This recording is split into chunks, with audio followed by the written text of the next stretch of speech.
2025 സമാധാനത്തിനുള്ള Nobel സമ്മാനം Venezuelan ജനാധിപത്യ പ്രവർത്തകയായ Maria Corina മച്ചാഡോയ്ക്ക് ലഭിച്ചതിന് പിന്നാലെ പുരസ്കാരം ലഭിക്കാത്ത ഡൊണാൾഡ് ട്രംപിനെ ശക്തമായി പിന്തുണച്ചുകൊണ്ട് വൈറ്റ് ഹൗസ് രംഗത്തെത്തി.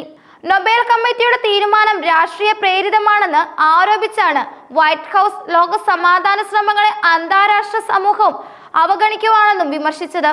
വൈറ്റ് ഹൗസ് വക്താവ് സ്റ്റീവൻ ച്യൂങ് തന്റെ ഔദ്യോഗിക എക്സ് അക്കൗണ്ടിൽ പങ്കുവച്ച ഒരു പോസ്റ്റിലാണ് നൊബേൽ കമ്മിറ്റിക്കെതിരെ രൂക്ഷമായ ഭാഷയിൽ പ്രതികരിച്ചത്.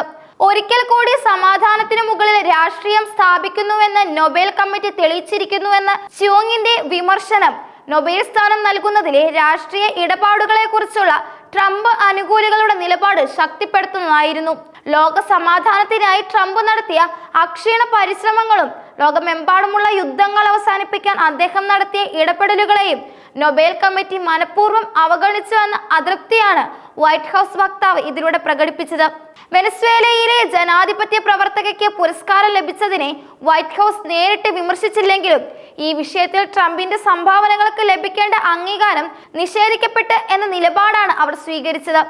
യുദ്ധങ്ങൾ പരിഹരിക്കുന്നതിൽ ട്രംപിനുള്ള ശ്രദ്ധയുടെയും പ്രതിബദ്ധതയുടെയും പ്രാധാന്യം വൈറ്റ് ഹൗസ് വൃത്തങ്ങൾ അടിവരയിട്ടു.